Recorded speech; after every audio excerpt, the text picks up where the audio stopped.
For the last 10 years, the X-Men have been the favorited group of superheroes for the far left ideologues to use as a weapon to show that they've always been correct and they've always been there, even though they've been completely bastardizing the history of X-Men and of mutants, and of course, bastardizing all of the works of the greatest writer to ever live, Stan Lee. And now, of course, this is all coming to a head when Chris Claremont, a far leftist himself who wrote many of the most influential X-Men stories, including X-Men God Loves, Man Kills, which is considered one of the greatest storylines ever written for the X-Men and one of the best comic lines ever written, and one that I will one day get my hands on and read.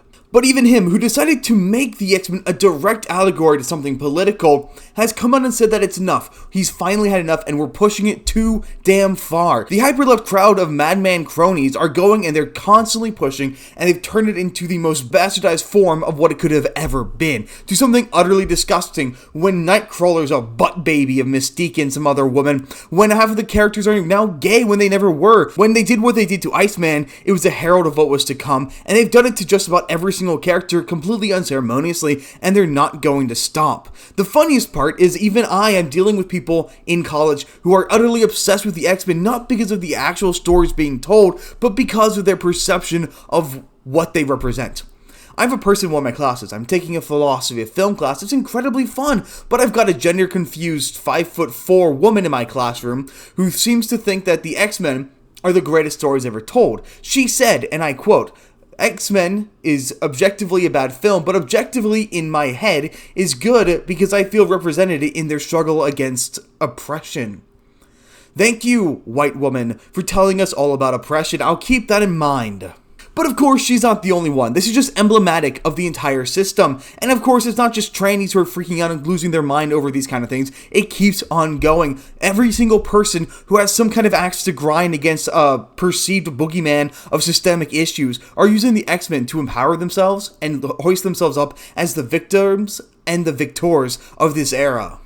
And you really know you screwed up when somebody such as Chris Claremont, who should be championing the same kind of bullshit you're spouting, is coming up and going up to cons and standing up against the colonization of this fandom that you guys have done, and is calling out directly the writers and authors of the comics who have turned every single character, including Logan, Cyclops, Jean Grey, every single character under the sun gay, taking away Nightcrawler's core identity of his Catholicism, and just constantly ruined everything. So, like, subscribe, and let's get into it.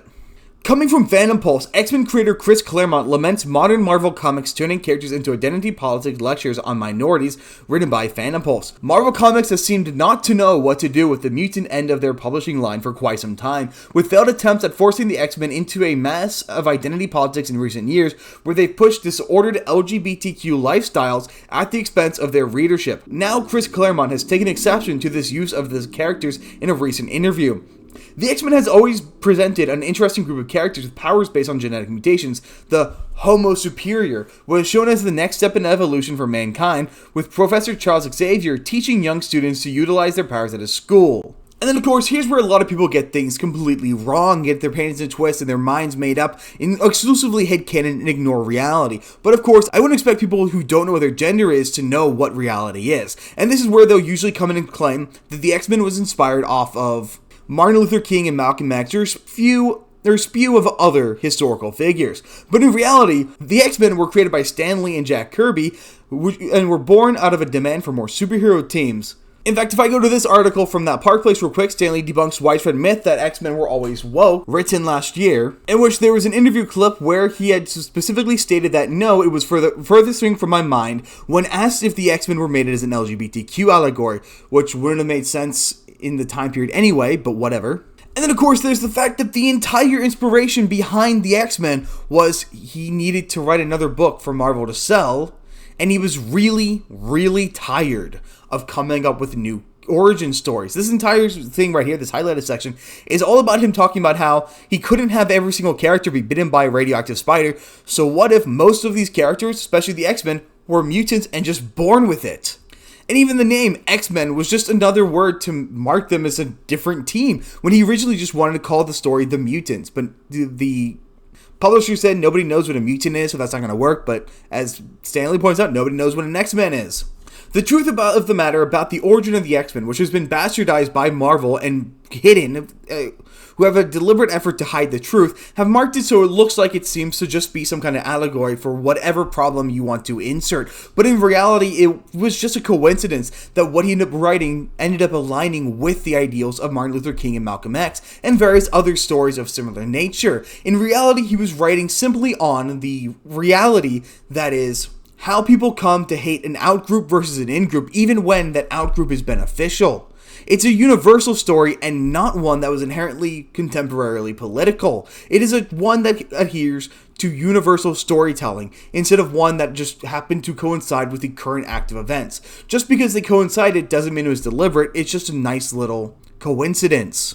And also to quickly dispel one of the dumbest lines I constantly hear, X-Men is not a masculine term. It does not ignore the existence of X-women, X-female, whatever you want to call them, because in the terms of linguistics, the suffix man means human. It is simply X-human, and they just simplified it to man. It is not an all-male team. The man doesn't denote all-male. That's just an idiotic take by people who don't have two brain cells in their head to rub together. But it seems like X-Men weren't long for the world when they were first being written, as they didn't really take off, at least not nearly as well as the other teams. And that was of course until the 70s when Chris Claremont revived the series with his work, bringing together a wide group of different characters, working together despite their political differences. The initial group was a German, Russian, and more to present a twist where it became more like the United Nations fight against evil. Which is a really interesting idea, that these characters who are completely different in a million different aspects, but only share one thing in common, being mutants, have to team together to fight evil mutants or evil groups, whether that's the government or society as a whole. Now, some stories under Claremont did hit on social justice topics, but for the most part, the X-Men were a swashbuckling adventure book with a lot of interpersonal soap opera drama. The formula Marvel carried to success and eventually transformed the book into one of Marvel's best sellers. And as I said, while they would sometimes cover contemporary politics, most of it was focusing on universal storytelling. Politics that are true no matter when it's being done, and most importantly, the way they handled their politics. It was done through the veil of allegory. It wasn't so much that they were taking what was happening actively in that time and just transferring it over to the X-Men universe. No, they were covering it up with the story of the X-Men. So even if it was a story about discrimination, they're dealing with humans versus mutants, not humans versus black mutants or humans versus gay mutants, which is the problem with the modern books. Most of the modern books, they're just telling the same story. They're telling what's happening, what they perceive to be happening in reality. If they think that gay people are under constant attack, then the story they're going to tell are gay mutants under attack. Whatever. Now, in recent years, Marvel Comics has been trying to push identity politics with the book. The company hired transgender activist Vita Ayala in a recent iteration who turned Kitty Pryde into a lesbian. Nightcrawler's origin was also changed to push the gender, making him the result of a birth by two lesbian mutants, even going so far as to have the formerly Catholic priest character, being Nightcrawler, officiate a gay wedding in an insult to Christians. And of course the message there is, first of all, Mystique has usually been the mother of Nightcrawler, so that was maintained. But they simply changed the dynamic around. So Mystique is no longer Nightcrawler's mother. No. Mystique is Nightcrawler's father, despite the fact that Mystique cannot copy the genotype of the people she transforms into. Mystique only can copy the phenotype, being the physical appearance, so she can look like me, but if we were to take her blood, they wouldn't line up with mine, which means she cannot produce sperm and therefore cannot impregnate anyone. But who's to say science works? Who cares about science? It's just a fancy book about people with mutant genes. It's fine. They also completely took away all of the Catholicism from Nightcrawler, given the fact the core of his character was he was a conflicted, devout Catholic who had this body of a demon and later on was actually the son of a demon. And he had to juggle his devout Catholicism with the reality of what he looked like and who he was. And that created a really interesting dichotomy. And now the entire system of complexity has been completely erased because Catholicism bad. I mean, I agree with that message, but you don't have to destroy a character to push that forward. Because of instances like this, X-Men has lost the plot, and Claremont has called out the LGBTQ activists in the past. I mean, just looking at this list compiled together of all the different characters who are now gay, most of whom, in fact 90% of whom, were not gay when they were first written, and it goes on for a very, very long time, where they've completely modified almost every single character to become a different sexuality or sex, because many of the characters were changed to be trans. Even going down here, where these obsessies insist on making every character who isn't canonically gay now into being subtextually gay. These colonizers will not stop until they own every single segment of media, and that is one of the reasons Chris Claremont has started to speak up. But in this section specifically, Chris Claremont himself confirmed he never intended for it to be an allegory for homosexuals when he was speaking at an LGBTQ-themed convention in 2012 called FlameCon. Alright, I'll give you that name. Here, while trying to court an appeal to the Rainbow Flag audience, he told the attendees he didn't always intend for the Xmen to be a stand-in for the LGBTQ community, but he said, there's a space between every panel. You can go wherever you want, and who am I to get in the way? That's fine. You are allowed to headcanon, and you are allowed to feel represented by different characters. I can relate to Magneto, and I'm not Jewish, and I'm not straight, I'm not old. I can relate to a bunch of characters who are nothing like me. Doesn't mean I have to actively transform them to be like me. The last thing I want is for Magneto to be like me. The last thing I want is for any character to look like me, because I want to enjoy the characters I'm looking at. We don't have to keep changing the characters, so subtext is always fine, so long as you don't let the subtext overwrite the actual text. But despite that incredibly diplomatic answer in 2012, which was very PC at the time, he has come back in another interview where he has shown he doesn't approve of the recent handling of the mutant franchise. The challenge is to see themselves at the school as minorities. That's Charlie's job. That's Magneto's job. From my perspective, what they are is half dozen, maybe a dozen kids, young people living together, but looking on themselves as ordinary people. They have abilities, yeah. Leonard Bernstein had abilities. From their perspective, it's not much different. He composed and played brilliant music. They saved the world, A and B. The key is to think of them as people, not as heroes. Not, yes, I am a minority. No, you're a person who is trying to live a normal life. Other people may see you as a minority. You may react to them as a minority. You may look at yourself objectively as a minority, but as a person, you're a person. And from those two segments right there, it's very clear. The biggest problem is the modern writers, they're not writing characters, they're not writing people, they're putting in a prefix before the actual character. So it's not just a character, it's a gay character, it's a trans character, a bisexual character, a female character, a strong, independent woman character. And by doing that, you're completely removing the quote-unquote personhood of the characters. You're completely abandoning what makes them you remove any chance of them being a good character. And you know what? The way he describes how the Xmen should see themselves is how I see myself as a sexual minority.